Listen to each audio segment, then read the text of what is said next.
back to the Cuyahoga Sounds podcast. I'm Evan Stone. I'm Chuck Schilling. Okay. Welcome back. Today we have Michael McFarland. Hello. And Amanda Nix with us. Thanks for having us. Oh, our pleasure. Yeah. One of the first people I thought of having in here was you. Oh. When we had this idea, like we Honored. Gotta have him. Gotta. Yeah. And then we're gonna have to have a part 2 because I know you got lots to say. I mean, between the two of us, we could probably fill a few episodes. Hey, that's all right. We got things to fill. Cool. Why don't you tell everyone what you're involved with and what you do around here? Yeah, so I'm a musician and a serial entrepreneur / idea monger. I've always got something that I'm cooking up, and she's, kind of also the same way with ideas and cooking things up. Yeah, I'm also I'm a flow dance performer, a fire spinner. I'm an artist and an art installation builder. So I do a lot of small scale and large scale art and a lot of performance. But then I also help this one with running music programs. Yes, we run a music venue out of his house in Gordon Square. Mm-hmm. Prior to the pandemic, we're going to bring that back for New Year's. So we have a lot of different angles we can approach things from, a lot of different projects we can tackle together. It's a lot of fun. Oh yeah, I vaguely remember that. Oh yeah, back in the before times. It's not like just starting up. We'd actually been doing it for almost 2 years straight when COVID forced us to shut things down for a time. We had hosted over 200 different acts already. Yep. Wow. All in my dining room. Some in the backyard. That's right. Some of them were in the backyard because we did a 3-day festival in the summer of 2019. That's very cool. You have a name for your home venue? Yes, it's called McFarland Manor. I initially was like, let's not put my name on this because it was supposed to be a real community thing. But actually, one of your recent guests, Mikey Silas, and our friend Cassie Bishop, they were the ones that sort of started it with me. And like, nah, it sounds like a place that's been there forever. And before we even threw the first concert there, Amanda stepped in and has been a huge part of making all of those happen. As far as bringing in acts. The last show that we did was Leap Day 2019. And she was No, one 2020. Leap Day 2020. It was Leap Day 2020, sorry. Leap Day 2020. Right before shit hit the fan. Yep, February 29th, 2020. Amanda booked the entire lineup for that one. It was meant to be the weird of the weird for Yep, Leap Day. like, you only get so many Leap Days. Let's do a weird concert. Yeah. And then after that, there were no more. So it's a very odd note to end on. So we're glad. I think we're going to be doing a New Year's Eve show. Okay. To start kind of, we're going to do it hybrid. You can watch it from home. You can watch it, on Facebook. But we also, hopefully, we'll be able to have some people in person again, finally. Yep. Where will people be able to find the link for that? That's going to be on the McFarland Manor Facebook page. Yep. Okay. So you can find it there. We don't publish the address, so message the page if you're interested in coming. We will require... Because I actually do live there. That's a private residence. So message the page if you need the address. Please be prepared to show proof of vaccination. Yep. And we are still on the fence about requiring masks, but definitely preferred. Yes. Cool. What's the seating like in there? So the way it works is we kind of convert the dining room into the stage space, and we convert the living room into seating for that. So the living room looks into the dining room through this sort of Victorian double pocket door archway, which is served as kind of the proscenium of the stage. And so we have a whole bunch of folding chairs. We got the couch at the back of it, which is like you grab those seats early if you're looking to settle in. Couch. Yeah, a big old sectional. Don't take that back corner. That is my corner. One of my housemates, River, takes the other back corner usually. And then we have folding chairs in front of that, and then as the right up front with the stage, we have a bunch of milk crates that are all zip tied together with cushions on top of those. So we have 3 levels of seating. Yeah, stadium seating. And we can fit about 30 people into the living room watching the band. But we usually have a lot more than that because there's also 2 rooms off the kind of winging off of it where people can kind of stand and have more conversations and things like that. So the main room tends to be a listening room, which is really unique, I think, to a lot of venues that you can come there and if you're sitting in there, people are quiet, they're focused, they're listening. But if you want to be one of those people who's kind of conversing and stuff, there's rooms off to the side where you can still hear everything and you're not really disrupting the listening space, but you're equally accessing the music while taking it at your own, the way you enjoy the music. So And it's that kind was of that was unique. never something that we like actively enforced. We weren't like, please be quiet while listening to the bands. It just happened. Like the community that formed around those shows, they came there often not knowing what the lineup was going to be like. We heard there's going to be a Manor show tonight. So we showed up and they were really quiet and respectful and like paying attention while the acts were playing. And if they were looking to have conversations, they do it in the side spaces. So it's really cool how that just naturally happened, and it's become a discovery zone. I hope we don't have to use licensing. Discovery Discovery zone. zone. Right? Yeah, business. Nobody We're not owns that one. we have an awesome ball Wait a pit. minute. Well, we could. Maybe that's something to add. We're always trying to make improvements. That your Manor experience is more exciting. That would be great. But it is a great place for discovery. Like Michael said, a lot of people don't care about who's on the lineup. They know they're going to see a great show, and it's going to be different from act to act to act to act. And we usually have 6 to 8 acts each night. So you're coming for a free show. You get to see the best of the best in Cleveland. You get to see somebody you've never seen. We've had traveling acts that came through one from Maine and one from, where else? Where was wasn't like a violin guy? The cello guy, yeah. dude. The cello dude was But from didn't, up in Michigan. Justin Curry's. Oh yeah, Justin been there Curry. too. He lived in Japan for a while. He Yeah, travels all over the international place. traveling. So Amazing. What neighborhood is this in? Gordon Square. Great. Cool. Now, did you pick out the house knowing this was going to be happening? Not really. The house. I bought the house in 2014, and I had been living outside of Ohio for 3 years down in Asheville, North Carolina at that point. And I was, I had decided my time at Asheville had come to an end. So I grew up in Kent. I'm from Northeast Ohio. Kent was, Kent again. Yeah, I went to Kent State University. Every podcast, I want to get a Kent bell. There's- Every podcast, Kent has been brought Ding! up. Ding! Absolutely. It's on the list. Growing up in the Kent music scene, it was a really interesting spot. There were a lot of really great bands that came out of there, and at least when I was still living there and playing music there, we had so many great venues. We had the Robin Hood, which was weird looking back at it because I was 14 years old, cold calling bars of like, hey, let my band play there. Was this when Red, Wine, and Blue was coming big out of there? Yeah, they were starting to come out of there. But we had Robin Hood, we had the Avenue, or it was Club Chameleon for a while. And there was Screwy Louie's that was like 4 other things along the way. But for a pretty small town, it had like 4 or 5 really decent concert venues. And JB's. JB's, that's right, which was then Fat Jimmy's and then JB's again.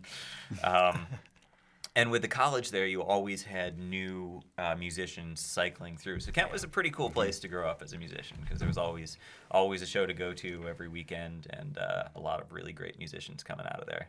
When did you move out of there? So it was 2010 when I moved to North Carolina.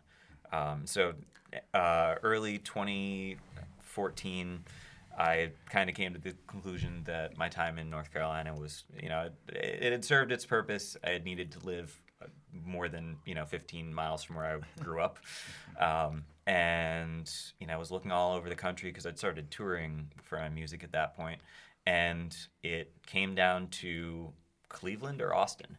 And the conclusion that I ended up with was Cleveland was a city that was about to be one of the places that you wanna live and be a musician.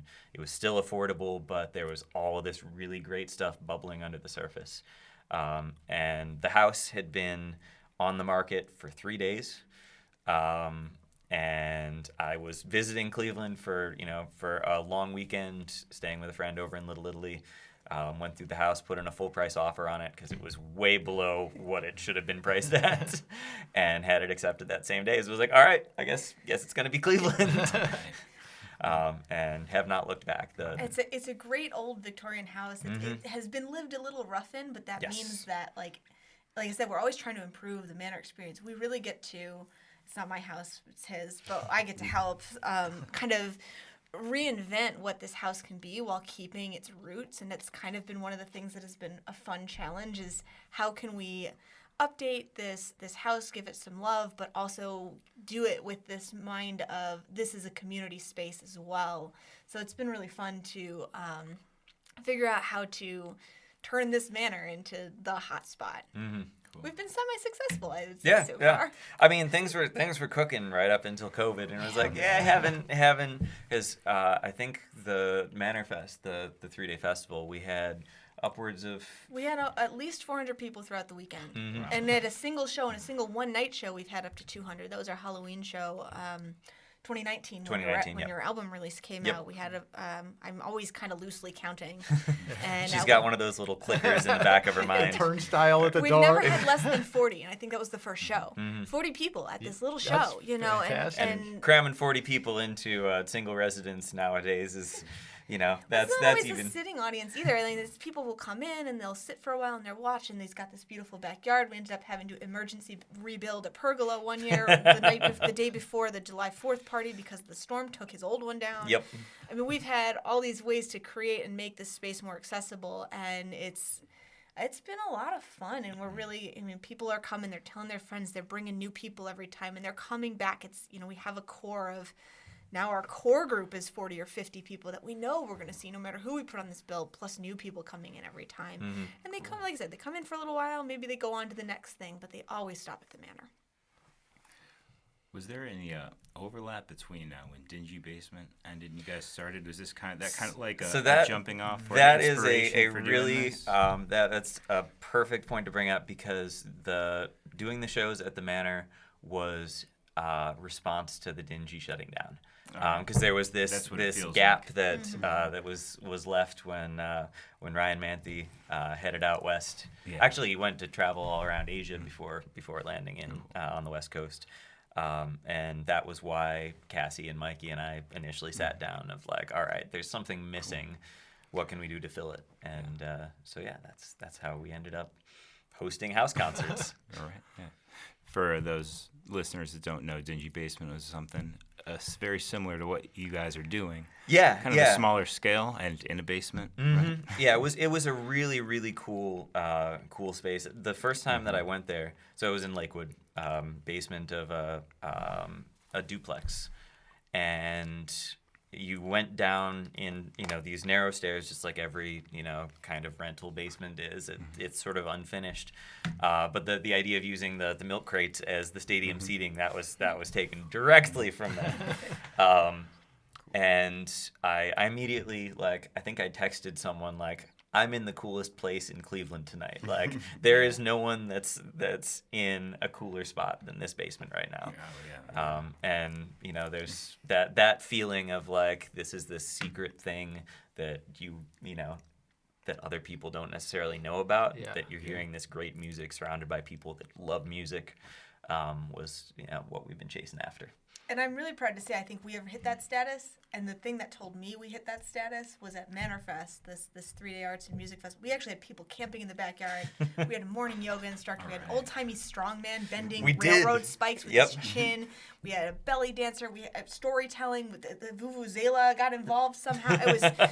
It was insane. And one of the nights, we also had, we tried to bring local art into it as well. And we had over 12 different local artists that were displaying both 2D works in like little galleries in different rooms and 3D creations throughout the house and the backyard.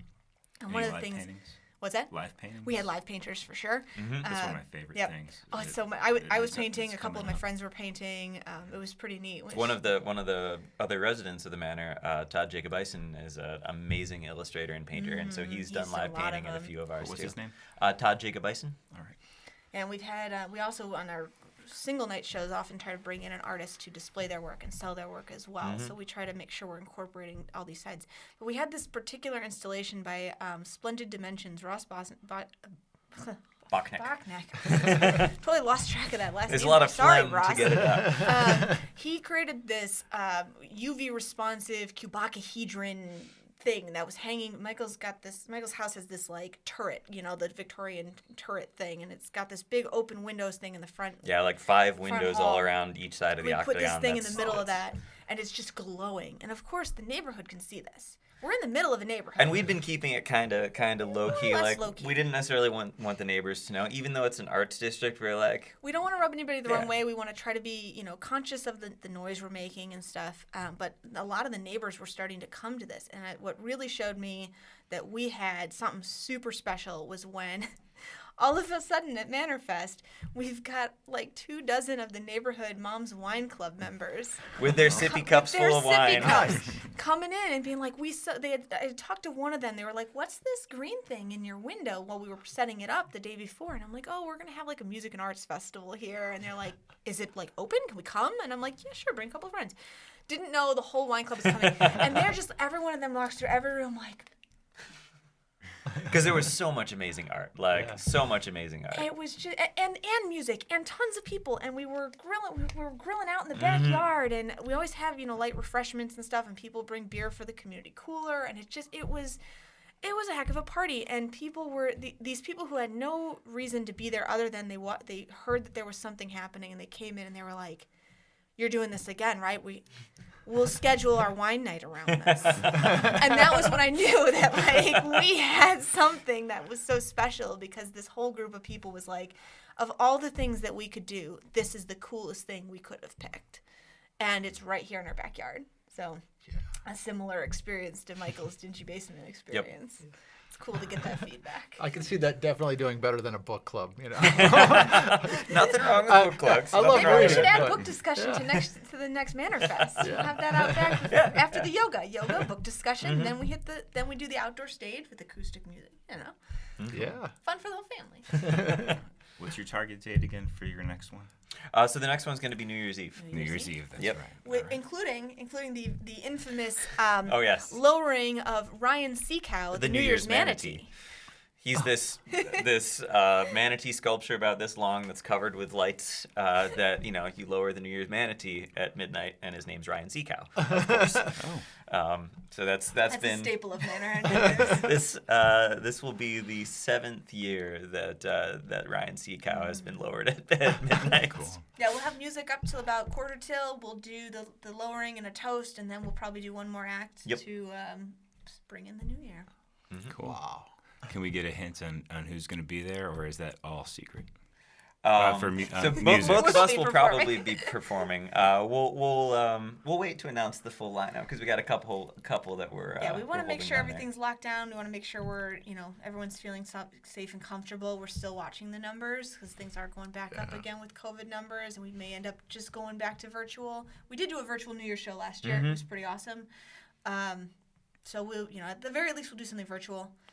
But the people we've been talking to are very wonderful performers that we're excited to have. Oh, yes. New people that we haven't had yet. Yeah, that's true. Because we're always bringing in new people. I mean, except for us.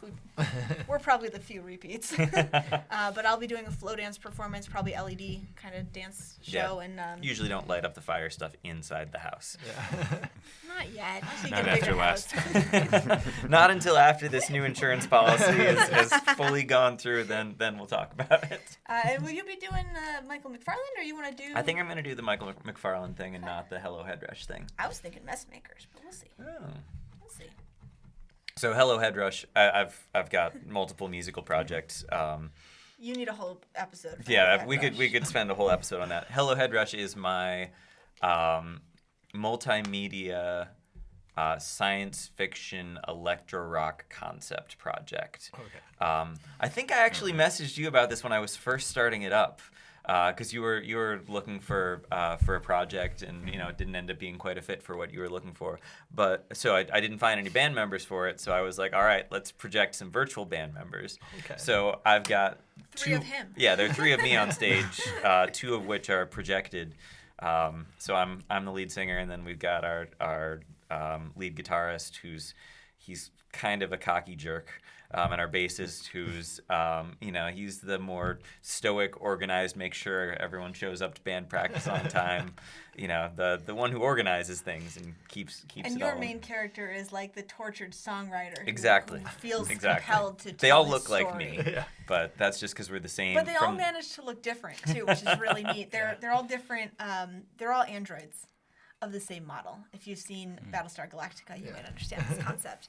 And so they've each kind of got their own personality, though they may look the same. And he really does a great job in the videos, as he's been recording these videos, of really acting like a different character. And I think that's one of the things that really sells it, is that he's performing so well as each different person.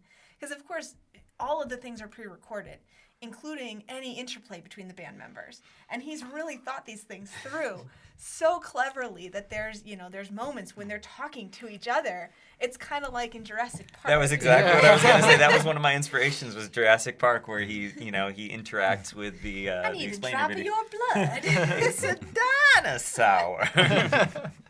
You able to do all that through Ableton, or?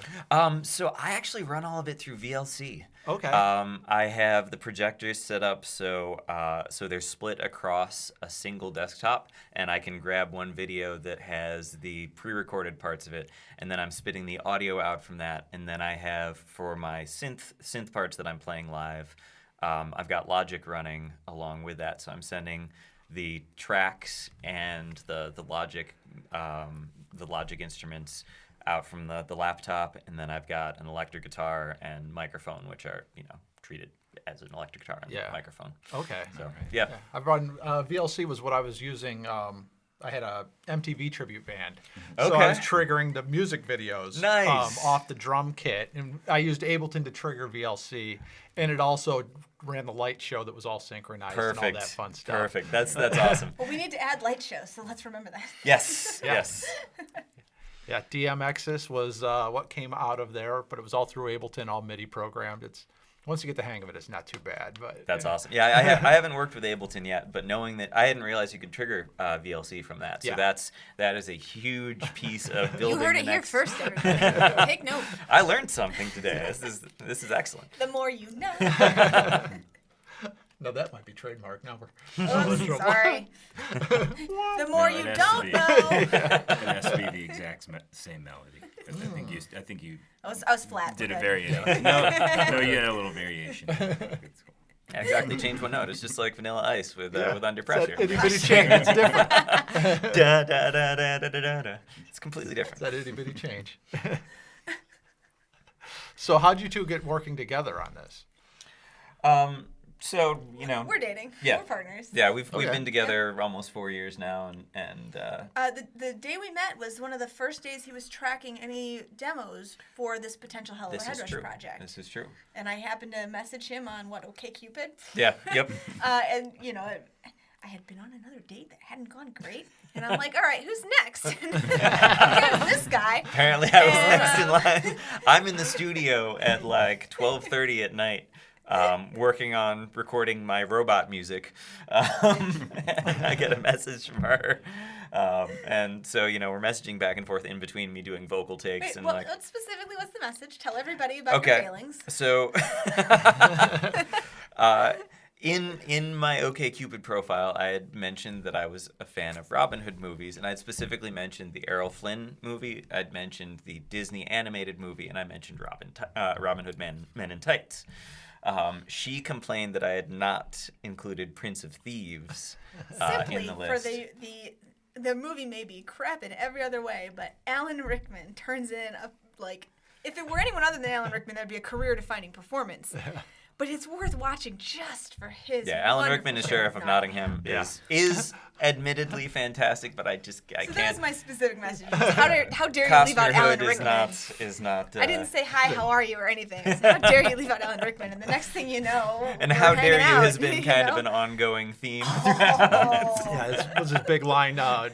Why would you use a spoon? Because it Because it hurts more. No, you twit. Yeah. I did just find out last night he has not seen the Disney Three Musketeers, which is kind of the same kind of response. So I have to fix that one. I have not seen How dare you? How dare you? The live action one. Yes. Yeah. With Charlie Sheen as a priest, because we all need more Charlie Sheen as a priest. Perfect. Sorry for the title. We Almost had- got a spit take. Almost. It's also got, Kiefer Sutherland. Yeah, Kiefer Sutherland's in there. She's not a fan. it's She's got not a Tim Kiefer fan. Curry as Cardinal Richelieu, which yeah, is that's very right. similar to, having Alan Rickman as a sheriff Right. of Nottingham. Yeah. So in As my the- head, they're very having an similar. amazing actor as an antagonist can help redeem a film for sure. Yeah. Not that I have anything bad to say about the Three Musketeers movie because I still haven't seen it. Admittedly, Prince of Thieves is not brilliant. You're not missing anything. Now, really. Waterworld, on the other hand, that is a film, and I will defend that to my dying day.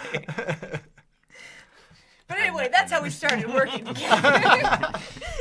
The conversation went about like this, and it still has been. So Okay, that's all right. almost 4 years. We always get back to why don't you like this movie more? But somehow we found our ways to work through our differences. Our differences. In It's a tough divide, but you find ways to compromise. Sometimes you have to accept somebody's flaws. Yeah, it's all about compromise. Exactly. So yeah, we've ended up starting a handful of projects together. We build giant interactive art together. That a lot of that through Ingenuity Cleveland, which has really helped us be able to bring a lot of our ideas and visions to life. Absolutely. Especially things like building on this Hello Head Rush project. We built a giant Zen garden that you can walk on, and as you rake through it, it creates music in real time. That's a pretty neat thing. Yeah. that was a $10,000 build project. We managed to raise some money and get this thing built, and it's about to maybe have a second life somewhere too, which is really exciting. Second life, reference to Hello Head Rush. That is. Sorry, That is one of the songs. Listeners didn't get that, but that's a Hello Head Rush song. You can find it on Spotify, right? Yep, Second Life is up on Spotify. How many more times can I pitch your stuff? Let's see. All you Where want. was the Pitch first away. time you had that on display? Ingenuity Fest in 2019. We had this whole okay. room where we had, I think, 6 sets of speakers throughout it. It was a dark room with a camera overhead, and we built this light-up flooring for it. And as you rake through, it was aquarium gravel, so it was soft on your feet, but still thick enough to create opacity over the lights. You can rake through it, do your regular old Zen garden thing. We even had plastic tubs with lights in it to use as like the stones you rake and around. giant versions of the like little Yeah, we rake even that made you our get. own little peg rakes, for it. And as there's a kind of a grid work imposed on this floor, a 5x5 grid, and on one side it's the 5 notes of the Japanese pentatonic scale, which always sound good together in any combination, right? And then the other axis is 5 octaves. And in each square, it corresponds to a note at an octave. And if that square is brightest, that is the loudest note playing at the time. Because there's a camera overhead that captures and averages out the brightness in each of those squares and wow. translates it in real time into the soundscape that's around you. So some people, we didn't post that that's how it worked. We wanted to let people just play with it, and we had this kind of rainfall-y background, and there was this humming tone that was just always going. But people were starting to realize that the hum changed with them doing stuff. And they started to figure, we saw one person taking their jacket and trying to cover more squares to test that their theory was right, and it was so much fun watching people. That was actually Anthony Hitch, who's a phenomenal guitarist around here. Another local musician. Yeah, so it was a really cool build. It was a really cool way to take art and music and interactivity and work it together, and we're always looking for ways to do more of that kind of stuff. We just like making things that make people smile. Yep. Yeah. What instruments you use to make the pitch? So that was was it digital? Yeah, that was all done digitally, and it was effectively just a sine wave across the 5 different octaves. And there was I think I put a tiny bit of distortion on it to make it a little bit warmer, just like a little bit of overdrive onto it. But it was just a simple, clear tone that the way those interacted. The interesting thing was how in the space, having all the different speakers playing it started to create kind of binaural beats of these places where the waves are building up, and so you stand in one place and certain frequencies are more prominent than others as well. So it was this really cool, immersive. It was a really calming space to be in too. It really was. Sounds Low like lighting. it. We were a little worried at first that because there's 6 stages at Ingenuity Fest, and one of them was right on the other side of the wall of this thing, and you couldn't hear it. Yeah. It was one of the few places where it was really just focused on what's happening in that room, and it was kind of a little bit off the beaten path, so it really felt like you could come in there and And as part of it, she had built pieces for a separate Firefish Festival. Yeah, for Firefish Festival that it was a few weeks earlier that were also designed to mesh with this. So they were reinterpretations of Japanese lanterns And it was meant to reflect Shinto temple architecture. So we had a pavilion that was kind of looking a little bit like it would be a Shinto temple. We've got the Japanese lanterns, like you said, and then a glowing torii gate that I made out of fiberglass with red this lighting. thing was super cool. Yeah, so the lights in the room were from this gate, these lanterns, and the flora of this thing, and we called it all together. It was called syncretism, because in Japanese culture, there's a lot of talk about Shinto-Buddhist syncretism. It's become its own religion that's a fusion of the two, because in a lot of Asian cultures, you can kind of it's a non-exclusive religious belief. You kind of piece together the beliefs that have worked for your family, and it's made it much easier for multiple religions to come together, and all survive and thrive. So you've got a lot of places where you'll see Shinto and Buddhist work together. So we decided we've got a Zen garden. If we're going to make a setting for it, let's make it a little bit Shinto. Let's mix these things together. So you got your Zen Buddhism, you got your Shintoism, in that same space. Yep. So it was a neat way to kind of ground this. We even made a little fake cherry tree with it, but we really wanted to ground it in the space. It was cool that we had this thing, but there was another festival that gave me a little bit of money to build some extra pieces, and I'm like, okay, let's make them all work together. So it was a really fun, like, create an entire environment project. Wow. This definitely needs to come back for 2 because I need to experience this. We're in talks right now through Ingenuity to maybe have it go to one of those, like, at the mall places where they're doing like selfie galleries or Instagram museums and stuff. And if that doesn't work out, Ingenuity has been very wonderful to us in so many ways. They're including letting us store all the pieces for that. Thank you. But we may be able to put it up at future Ingenuity Fest, or even find their help. Always on the lookout for a permanent home for it too. Someplace, some gallery or something where we can put it up for an extended stay. Because ideally, we'd love for it to, because Ingenuity Fest was 3 days, so it's there and then it comes down. We'd love to have it be somewhere that people can visit it, at any given point. Ultimately, we'd like Cleveland to have its own otherworld, but that's down the line. All right. Before we get into the next project you guys are involved with, we haven't even talked about that. I would like to hey, this is all cool stuff. Like give a shout out to our sponsor, Basement Trader, Chuck Kaminsky in Paynesville, Ohio, who runs great reverb store, and his place is in Paynesville, and he's got a quick turnaround on guitar and bass setups as well, and is just an awesome dude. So if you just want to go over there and BS with him, excellent. Chuck's cool. Awesome. Sells great used gear, vintage gear. Basement, the BASSMENT. Bass. Yeah. You gotta say it with that low bass. Oh, you can even go see his booby bass. He has this bass that he calls the booby bass. It's got an airbrushed naked woman on it. And he's had it forever. Oh, the man. booby. Go see the It booby was bass. in fact the first thing that came to mind when you said Oh, yeah. that. It's a booby bass for sure. It's basically one of those, like, novelty T-shirts draped over a guitar. Pretty much. That's exactly what it is. He's had that thing at least since the early '90s when I met him. Amazing. So. Amazing. I think Well, I'm going to throw in a thank you on that too, because I want to note this before we talk about our next program. Is that one of the things that makes a lot of stuff like this podcast and the projects we've done possible is support from sponsors, from people who are interested. So if any listeners hear this and are enjoying it, support it. If you hear a local musician, a local project that you enjoy, support it, because those are the things that let creatives like all of us here at this table do what we do. Cool. And we also are accepting submissions for a logo from a local artist or entrance music from a local artist. We've made it all ourselves here. Michael's a graphic designer. Well, he did all of our design for our Awesome. stuff. So maybe something All we right. worked out. We'll have to talk. Yeah, absolutely. Although this is a pretty great backdrop over here. Yeah, that's our new. You're the that's first. First podcast. First with podcast. us. I told yeah. him we're going to get him a ListenCLE one. Yeah, we will replace it with a ListenCLE if that comes in. Absolutely. Yeah, rotate them. Yeah, exactly. Rotate 'em. Different one each episode. All right. Well, tell us about ListenCLE. Let's dive right Yeah, in. so we're here to talk about ListenCLE. We've got a lot of things we could talk about, obviously. We've barely scraped the surface. But the biggest thing we're working on right now is this project called ListenCLE, which you can find out more about at ListenCLE.com. That's CLE like Cleveland. So it's all about listening local. Can we show this? Is that? Mm-hmm. Yeah, absolutely. We got a ListenCLE. Take it on over there, walk it right on up. ListenCLE.com. There you go. You can find us on Facebook as well at ListenCLE. Thank you so much. We got to make the banners. They're easier to see. I could have brought. I think there's one in the back of my car. Of course, there were a bunch in my garage too. We should have just that's grabbed all right. one of our signs. But ListenCLE was initially inspired as a way to get local music into local businesses, restaurants, retail stores, corporate offices, hotel lobbies, any place that plays music over their sound system during their regular business hours, right?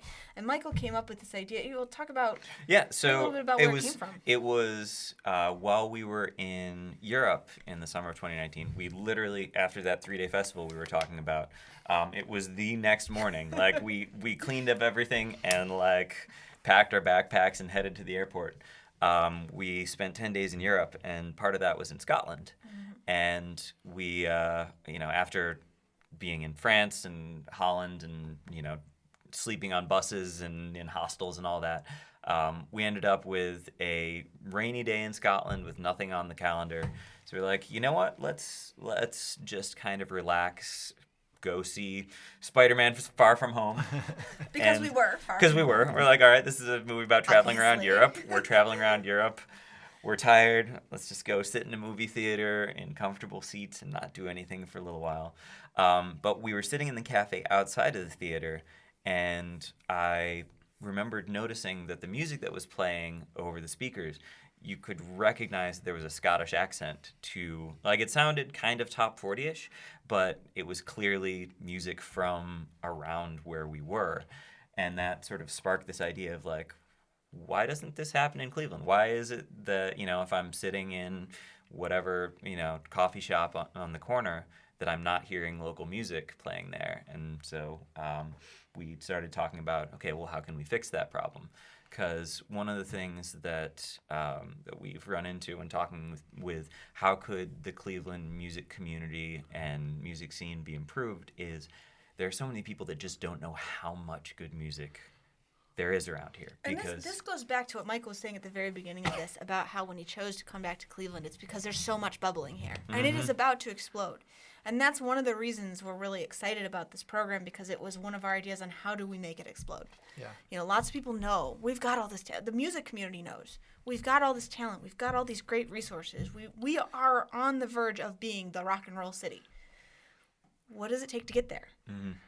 And so this idea came up to make these playlists, and through discussion of how can we make this different, because we're not the first people to think, we're certainly not the first people to think of, let's do a Cleveland music playlist. Well, what can make it different that might help make this a little bit differently received? And our unique approach was not to go by this is just Cleveland music, but to make mood-based playlists, to curate the vibe of your space. Because anybody can put on top 40, but can you put on sad songs if you've got a kind of a bummed out day? Yeah, it's a rainy day. You want to have, like, kind of chill, sad music in there. What about if you need an energy boost? What if you really want to rock out hard? What if you want people to be, like, dancing in the aisles? How can you curate that music more specifically and still keep it local? So Michael came up with 9 moods.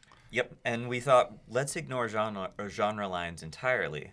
So, the chill playlist has, acoustic songs. It's got chill R&B grooves in it. It's got some EDM artists that have, like, there's Space Gorilla is one of my favorites. Oh, and yeah. that's I think Is he's that Ryan Hudson? Yes, it is. Man. Yep, Ryan Hudson. We also have Supernova on there, who is a 14-year-old girl in the area. And is And great. it's fantastic, up and coming. Keep an eye out for Supernova. Yep. And it's so fun sorting through all the music, because I'm always watching Facebook to see who's got a new release coming out, and I'm listening to it with an ear for, like, okay, is there a playlist that these songs can fit on? My favorite thing is the full length albums, where a lot of times the songs that aren't the singles, the deep cuts, are the ones that fit perfectly for for this Misery Loves Company playlist. And it's our most subscribed to It is. list. It is. It's the favorite. I'm going to make my go-to joke about it that it's a big hit at funeral homes. But it's great to take those tracks that aren't necessarily the ones that bands are, like, making music videos for, or are pushing to local radio or promoting with campaigns to try to get it on playlists and Spotify, of, like, finding those songs and finding the spot that they fit perfectly on these playlists because they capture a mood. And I think that's been one of the most rewarding things, is, like, digging below surface level on a lot of the artists. Like, oh yeah, I know these guys are great, but let's get deep into their catalog and find the stuff that's going to fit right in those right spots. It's really cool to be able to say Cleveland has no one-hit wonders. It's true. Really cool to It's true. know that on a level that most people don't ever get to. Yeah.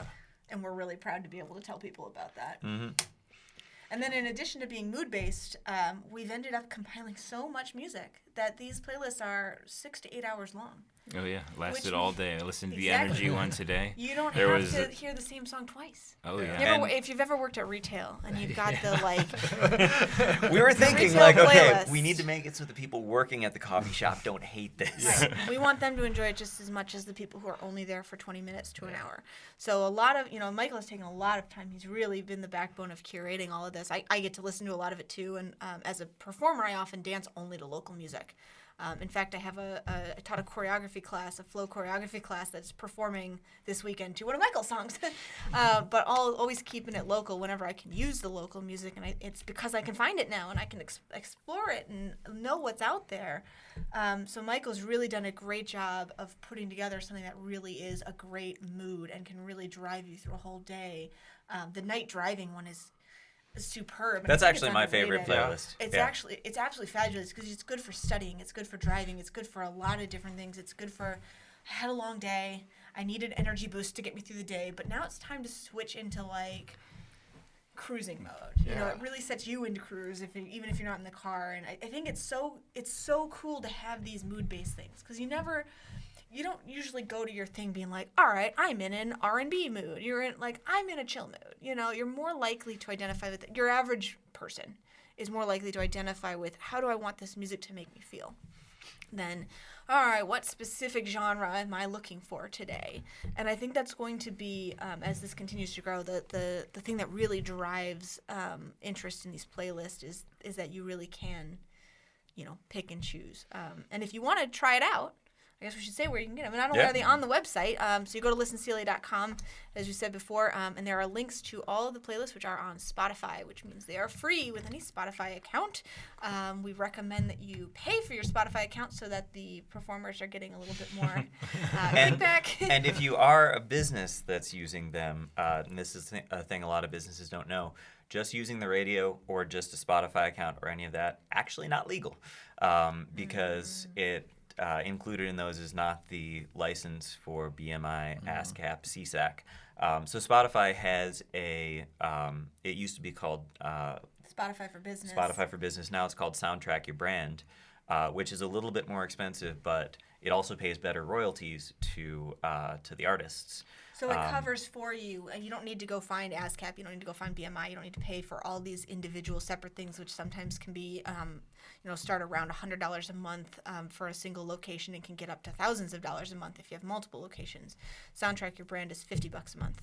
It includes everything on Spotify, including our playlists, and it has a much, much higher payout. So we did the math on this. Yep. We did the math, and if We did you the monster math. The monster math. I was waiting for you to chime in with it, setting you up for that one. Bump and spike. So if you're paying the $50 a month for the streaming service to be able to do it legally, which legally, you should legally, we're going to say that a couple more times. If you're, running a business, pay for your music because it pays the musicians. And of that $50 a month to use Soundtrack Your Brand, if you're listening regular kind of business hours, the number of streams you get in that time means that more than half of that $50 a month goes back to local musicians. Oh, that is fantastic. Half of that money goes back to local musicians, and keeps you legal. It keeps you legal for less. I feel like a car insurance commercial, keep you legal for less. But this idea of cycling this music back into the local music economy, I think is a really important one. Of if you're paying for this service, knowing that if you're streaming, because we did it based on 12 hours a day, 6 days a week. If you're playing these playlists, it's just over $25 of that $50 goes back into the pockets of local musicians. Per week? That's over the month. course of a month. So it's $50 for the whole month, and that's $25 that goes to local pockets. Yeah, that's fantastic. Cool. So Cool. Let's talk about the moods. What was the first one that you tackled, or the first handful did that Rock you Out you first, right? tackled?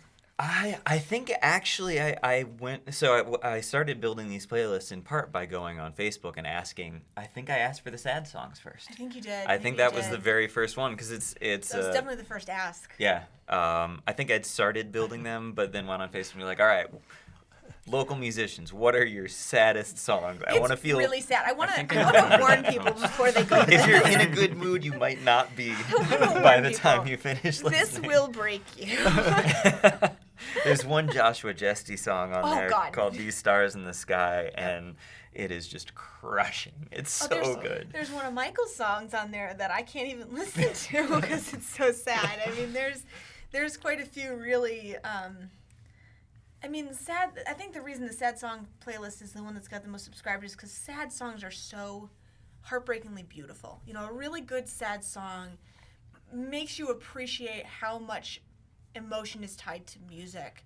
And so, you know, it really does make a profound difference when you listen to something that is sad. So I think that's why we have so many people, and we have a lot of really good sad music. That helps. I don't know what it says that there's so much good sad music that's come out of Cleveland, but there's also a lot of really good happy music. Well, because Cleveland's main export is depression, right? We've all seen the It's we've all crippling seen the commercial. depression. It's on the commercials. Do those numbers go up as the winter comes around? You see the sad spike. I should track that based on There's a song to write, though, the sad spike. The sad the spike. sad spike. Sad Yeah. spike. Sad spike on the Cuyahoga. Noted.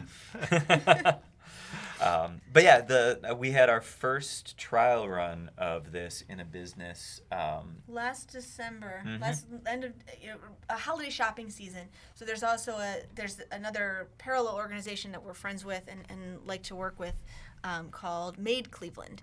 And this is run by Ash O'Connor. She has kind of created Etsy for Cleveland specific. And she's done a really good job of it. She got a space on Coventry last year, a wonderful little space.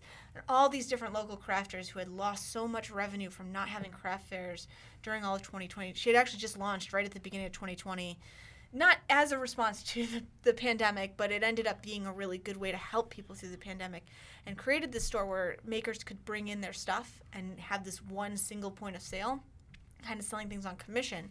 And of course, with it being all local, she jumped at the chance to put some local music in. Yeah.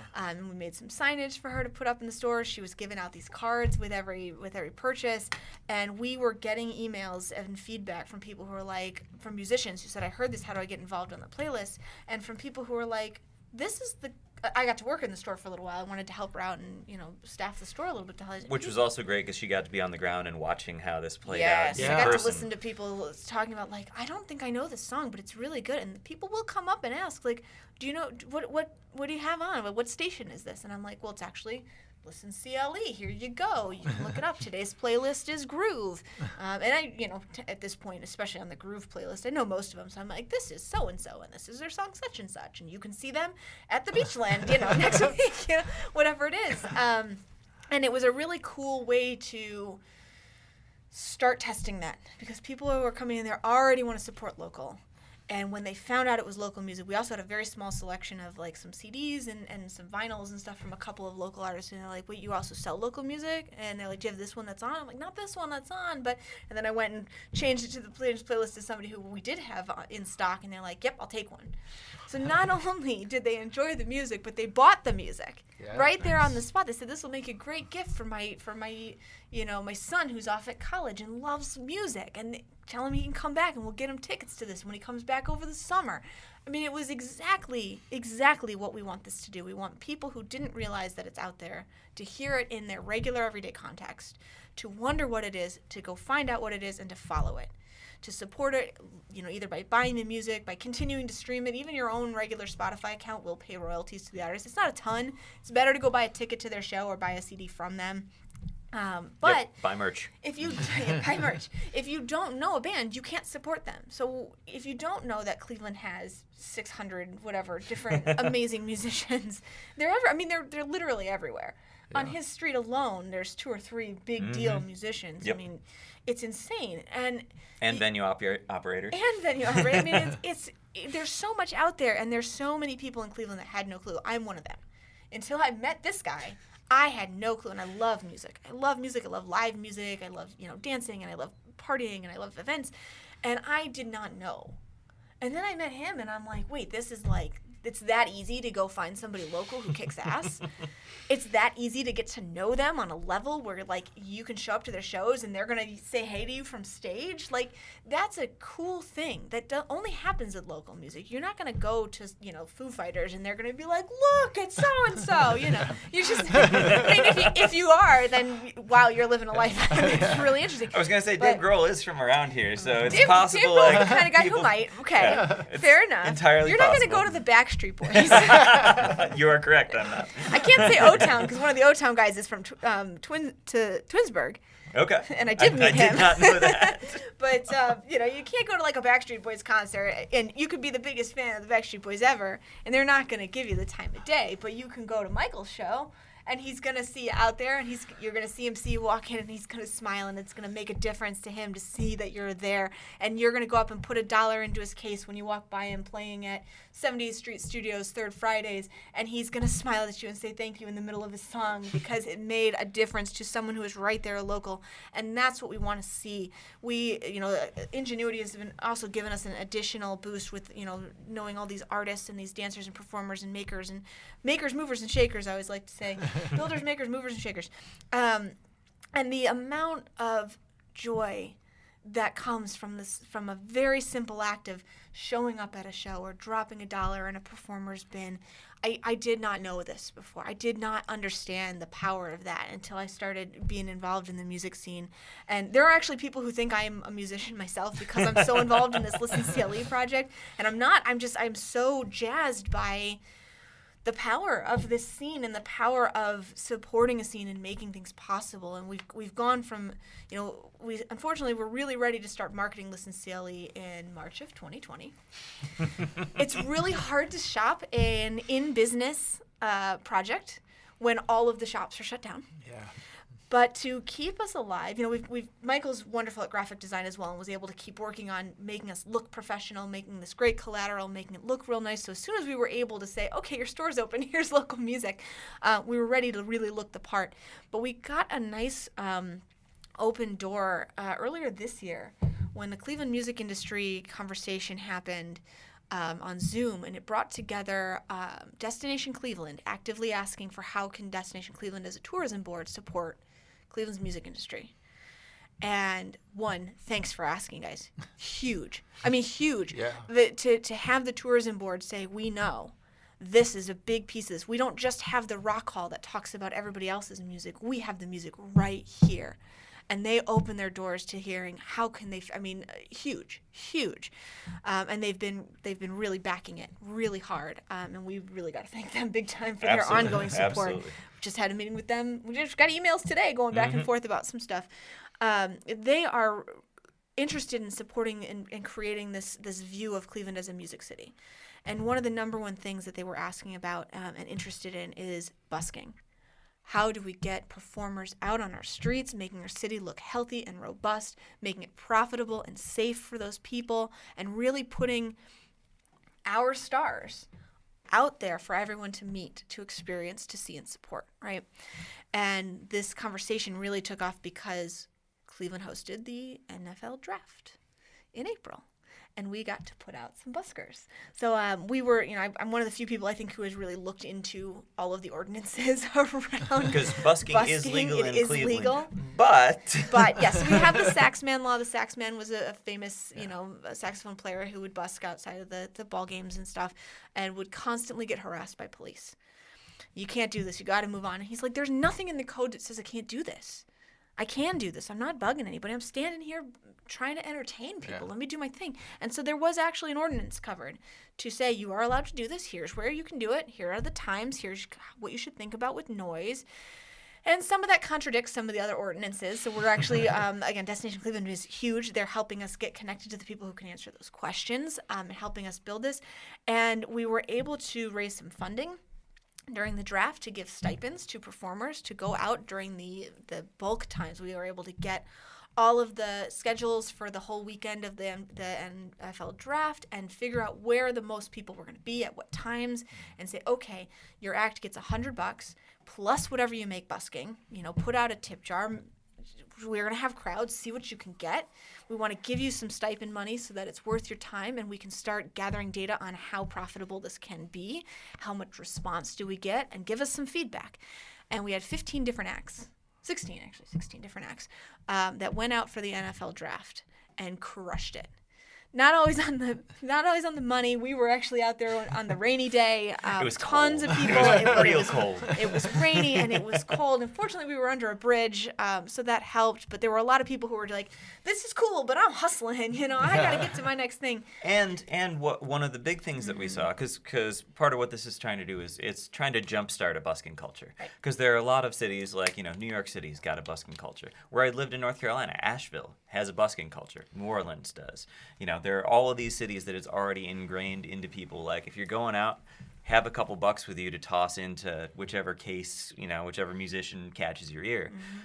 We saw so many people start to walk towards us and open their wallet, realize they didn't have any cash with them, and do the sorry, you're great, and, they looked and keep so on walking. bummed. I felt it was good to see that they looked so bummed.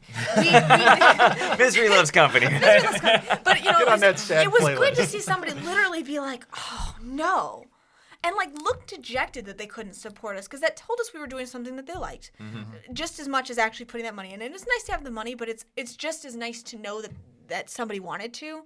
And we're, it goes, we wanted to do this and we just didn't do it for this one. It's part of educating performers to put out a virtual tip jar, scan your code and PayPal me a couple bucks or something. And if we had done that, I would have, I don't know why we didn't. I can't remember. I don't think we could carry the sign along. Yeah, with the all other stuff. signage ended up being an issue Because I'm a one-woman with parking circus and all and I that. had a bunch of stuff to carry before I got my wheelie wagon.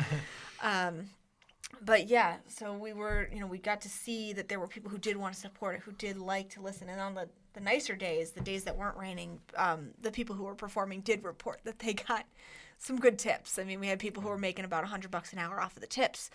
And that's good. Yeah. That shows us that those people are there, they are ready, they do want to receive this. So we've tried to continue this with the support of some of these organizations. And right now we're looking at, Cleveland's got a couple more big things. We just had the Rock Hall inductions. We weren't able to get people out on the street because of weather and some funding issues. We'd really like to make sure people can make a good amount. We were able to raise a little, but not quite enough. So we're rolling that forward. But now we've got the NBA All-Star Game coming in February, right? So we want to figure out how can we put people out there. Destination Cleveland is interested in helping us find the locations and getting those any permitting or whatever it is, helping us keep it safe. We've got the Assembly for the Arts who's helping us get connected to grants and funding and things like that, so we can really build this program.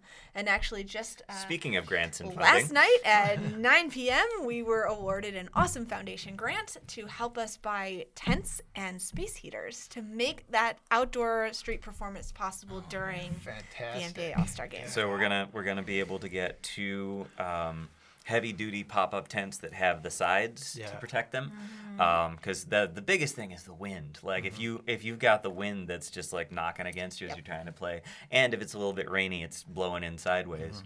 And the wind and the cold, so heavy-duty pop-up tents and we small... don't want to Edmund Fitzgerald any of our Exactly. Yeah. So that just came in last night, so we're really excited that we're going to be able to... And thank you to the Awesome Foundation. Yes, thank you so much to the Awesome Foundation. You are indeed living up to your name.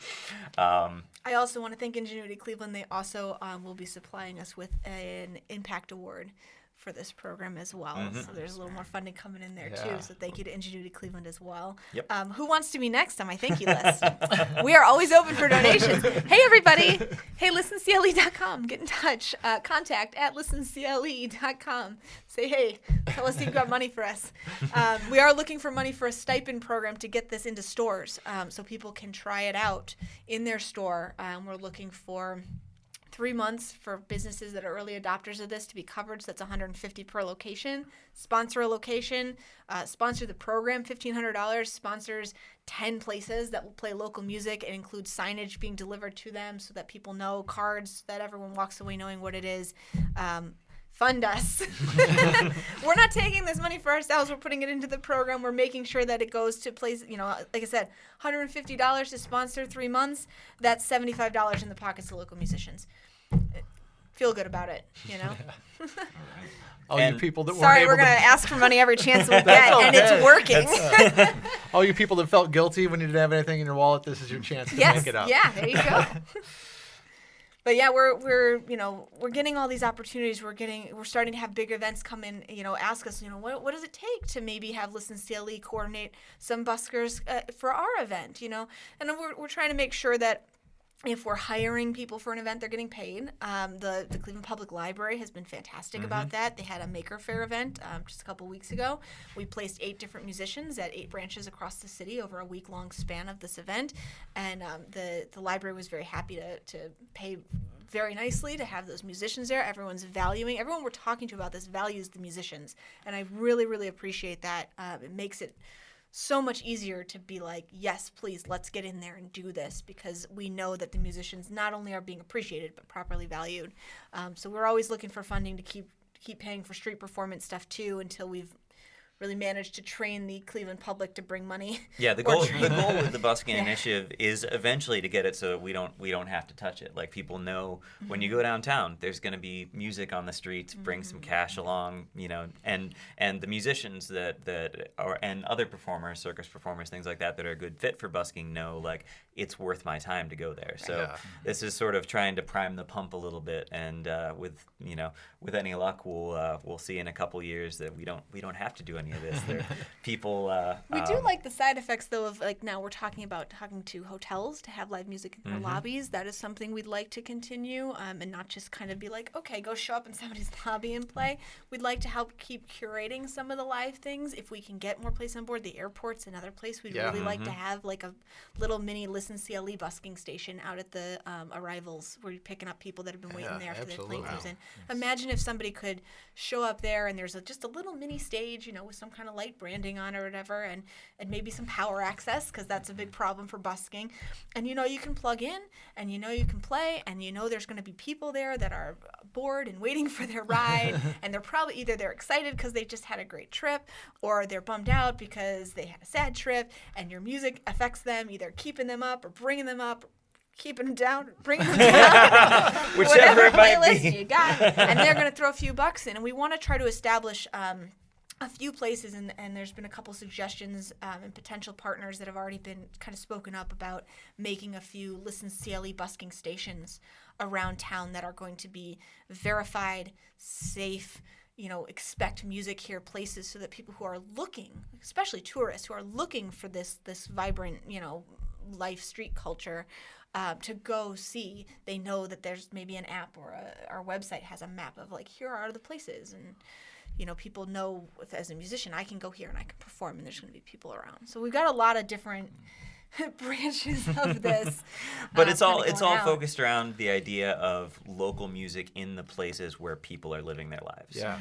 So when you're going out, whether it's what's playing over the speakers at a coffee shop, or a little boutique shop or something like that, or when you're walking down the streets downtown and you hear local music being played, down the next alley. The ultimate goal, what musicians always want people to come to their shows and buy their songs, right? And if they don't know you, they can't come to you. Yeah. So we're going to go to you. We're going to go take it to them. We're going to say, you need to support local music. You're doing a terrible job of it so far. Listen to this guy. We're going to put him right in front of you. And you're going to have to walk around him to get where you're going. No, you can't do that, because that's against the ordinance. But we're going to put him right adjacent to where you need to walk. And you're going to suddenly be like, wait a minute, this is really good. You live here? So that's kind of the goal here, is to take the music to the people. Yeah. Where are some exact locations that are permissible to do this at any time? That's a 'Cause really a developing question. Oh honestly. man, I used to go do this downtown, and it was always like I felt like I was the only person there on, like, a day that, like, I felt like this is a perfect day for this. Am I the only person downtown, really? And I think there are a lot of people that have felt that way, that like, is this okay? Am I the only one that's doing this? Why aren't there other musicians doing this? Well, we do have a link to the ordinance on our website, listencele.com/busking. So you can find out there. We're also building out like a resources list of, like, what it takes to start and things to think about to start busking 101. It's not up yet, but we're getting it there. We're also working on a map idea. of where these, some of these safe spaces are that we think are going to be profitable, because you might find a place that's legal and safe, but no one's walking there, which is part of why it's safe. But we want to, and especially if we can get some of these like mini stage areas on board and create these designated busking zones, I think that we'll be able to really put together a nice, robust map up there. But right now, you can find a link to Robust map. robusking. I love it. And one of the things that we hope will eventually be relevant is also talking about busking etiquette a bit, because when there are spots that are ask that exact question. yeah, That's going to be on the Busking 101 list. And I think I did separate out busking etiquette because I think it's important to know that there is etiquette. because it was really interesting. I was never much one for street performance. It just I never felt at home there. But living in Asheville, I had a lot of friends who were musicians that was part of their income, and I learned a lot of things as far as like, you know, calling dibs on a specific busking pitch, or how long you can stay at one place before it's considered like, all right, man, let someone else in here. So there are, you know, in Asheville, you had to kind of know someone who knew what was going on, or, you know, you'd run afoul of the people that did know what was going on. So we're hoping to break down some of those barriers and you know, give it. There aren't hard and fast rules about what you can and cannot do, but it's more of the Etiquette-wise, legally, yes. Yes, there are boundaries. I want to make sure that's legal crystal rules. clear. But yeah, the etiquette's a big piece of it. But as far as, you know, answering your question, some of the things mentioned in the ordinance are: it must be a public place. It cannot be an indoor public place. Specifically forbidden to do indoor places. So inside Tower City.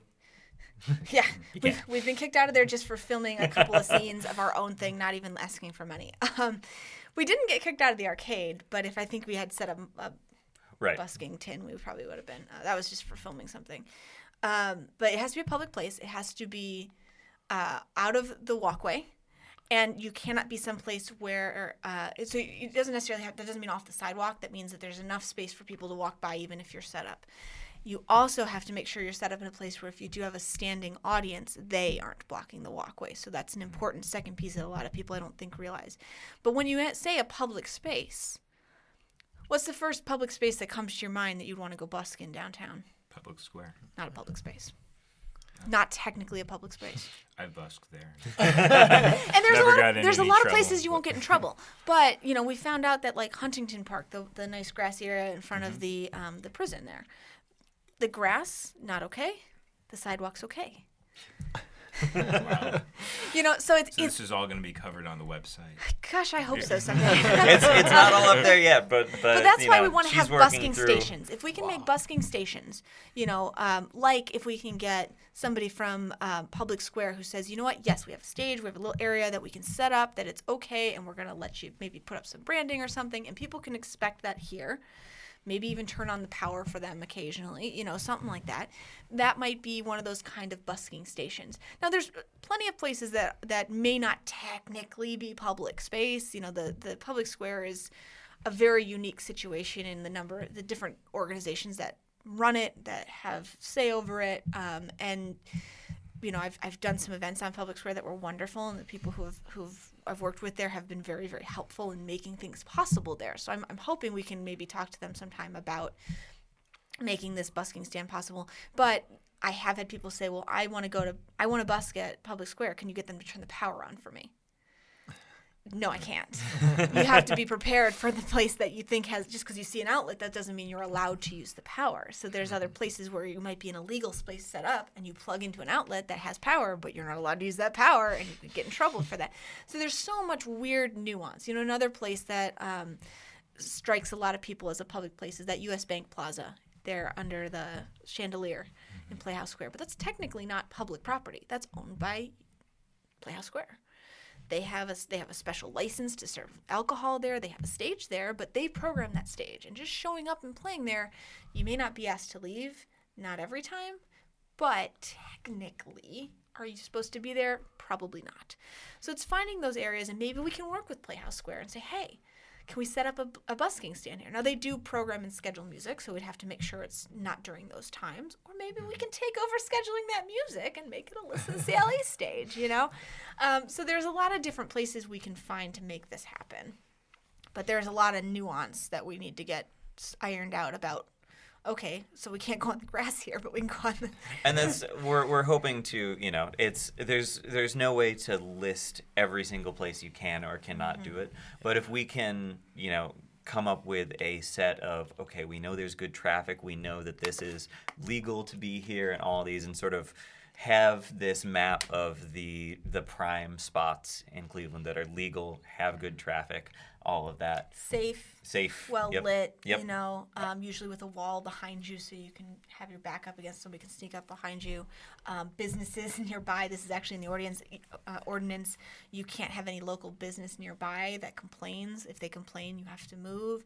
So getting, you know, spaces where we know the bank next door is chill about it. And they're like, you know what, yeah, go ahead and tell people they can go here. We'd love to have people playing outside of our thing. Or, you know that we think that's going to cause problems and we would complain if that was there. We want to be proactive about those things so we can say, here's where you can go. Sort of going to be like the hobo code. Like, you know, you got the little things that they scratch into the lamppost. Like, all right, this is a good place to... this one has a mean dog over here. Yeah, if you see the skyline scratched into the wall, you can busk there. Yeah. See that sticker on the door of the business, you're all good to go. But that's exactly the kind of thing we want, because we want that business inside to be playing these playlists anyway. Yeah. And we say, okay, you've got the playlist going. Can we put one of those people you're enjoying out front every now and then, you know, or can people feel free to set up there? And there are places people do that, especially along, you know, near the East 4th area and stuff. East 4th itself is a privately owned piece of strip of street, which, you know, you just don't know, and there's no way you could know. But rather than make people get disenfranchised by the idea of it because they've been moved so many times, how about we say, here are places we recommend you go, where you'll step on fewer toes and maybe have a better experience, and that's and then after that it can be hopefully self-driving. Yep. You know, we can focus on putting these playlists in places. Also very excited to have opportunity. You know, we did get to put performers at Ingenuity Fest this year, which was an outdoor event instead of at the building, and it was a long walkway from one of the parking lots to it, and we put performers all along that, along with live painters and stuff too. You know, you know, so we really got to put ListenCLE everywhere, and we want to keep doing that. And in the week leading up to the Rock Hall induction, they had performers among the exhibits at the Rock Hall that Amanda did a lot with helping put that together, and that had the ListenCLE branding on it as well. Yeah, they asked us for local performers. They're like, who can we put in the galleries for this and that big feels pretty highlight cool, event? having the Rock and Roll Hall of Fame. They put our logo on the signs, y'all. Asking it was us. so cool. Us? Okay, all right. Yeah, so it's, you know, and then, you know, some of our performers in that got on the news, and there's a couple of performers that have done a couple of these things with us and have taken a couple of steps on their own, and they're like, this is putting me in situations that I always thought would be so cool and never thought would happen, and here they're happening, and I'm getting paid for them. You know, it's like, it's the best of all worlds, and we, you know, every time I get a message from one of the performers who did something, and they got a picture of them next to the sign with their name on it, or they're on the news and they send me a video clip, and they're like, this happened because of you, and I'm like, that's what this is about. That's what this is about, is creating, like I said before, that joy in a performer when they get recognized for the, you know, I'm a creative myself, I'm not a musician, but that love that you get for what you do comes from, it's really hard to self-perpetuate after a certain amount of time. You got to get some feedback, and, you know, people will say, don't ask for validation. But yeah, you know what? Ask for validation because you are valid and you deserve it, and your work deserves it. And we hope that this will, you know, increase more of that too. All right, guys. Yeah. Sorry, I get a little worked up. That's all right. Well, that's she's not passionate about anything. No. All right, real quick before we have to wrap up, let's hear all 9 playlists. What are the 9 moods? Oh, let's see if I can remember these. Rattle them all right, we've got chill, we've got groove, we've got rock out, we've got acoustic cuts, we have night driving, we have misery loves company, we have energy boost. What am I missing? You say groove. I did say groove. There's one. What's the happiness one called? It's Feel good. Yeah, Feel feel good. Feel good. There's one last one that I'm not. The flow one's not on there yet. No, that right? one's not on No. there yet. That one's hidden. we have right. we We have, have we have another more one secret working on it. playlists. All right. I'm blanking on the last one. I got 8 out of 9. Quick, somebody go to ListenCLE and answer it. Wait, what Well, is if that you want last to one? find out what that last one is, go to ListenCLE.com. Exactly, and exactly. You'll find out. You can also search on Spotify directly, #ListenCLE, all one word. And if you are listening to local music somewhere and you post about it, use #ListenCLE. We want people to be able to find more music by searching that hashtag, be able to see local live performances, things like that. If you're a band, if you're a band and you're interested in getting involved, ListenCLE.com/get involved. You'll see a link there. There will be a place to submit yourself for consideration for live performance opportunities and a place to submit your Spotify links. So we You're can get you on constantly playlists. updating these playlists. About every 2 months, we do another big dump. What is love is What the is the last love? one. That's right, because that went from a mixtape. It to a started full because we have playlist. some seasonal mixtapes as well. So there is a holiday one that's only about an hour long. But and a it's spooky one. Yeah, there's a spooky one. And What is Love started out as a Valentine's Day one, but love is Got such too a big. broad topic Yeah. that it started. Listeners, that's your baby making. Oh yeah. or groove is really good for that too. Depends on what kind of baby making you do. That was also in yesterday's conversation. Whoa, wait, what kind of baby making you like to do? No, we were talking No, the about music, the the music, music, yeah. Camel Butter. All right. The Yeah, band yeah. Camel Butter. It's, Good. It sounds like it would be useful in baby making. But to wrap that up, if you want to get involved on the playlists, you can submit your links on ListenCLE.com. You can submit your band. We're actually going to revamp our intake form for performers because we're working on a secret special project that may help more local events find and connect with performers to hire more local performers. So we're working on that. First to help us keep better track of everybody, but then we'd like to make that as an option to help, again, increase the visibility and the accessibility of performers when people want, like a hotel may want to hire somebody. So we want to do that. And then also for businesses, if you do want to put these playlists in your store, in your office, in your lobby, in your restaurant, whatever it is, you can go to ListenCLE.com/get involved, and there is a business intake form. There's a download there that will have the information about how to stream legally on Spotify, soundtrack your brand. There's also an intake form if you'd like to talk to us directly. You can fill that out, give us more details about what you're looking for, and we can give you a call. You can also always email us, contact@listencele.com. Yep. Right. I'm gonna want you guys back in a few months. Oh, Because, like, you absolutely. guys have so many great ideas, so many innovative ideas. We'll have that 20 new really- projects that are by then. really We'll going just- on. yeah, we're ready to hear about We'll have a it. whole new set of things to talk about Yeah. next episode. Absolutely. Well, Thank you so much for having us. Well, thank you for everything Our you're pleasure. doing. This is Oh, awesome. Yeah, our thank you pleasure. for taking the time with us. All right, cool. Well, I'm Evan Stone, I'm Chuck Schilling. and this has been the Cuyahoga Sound Podcast. Peace.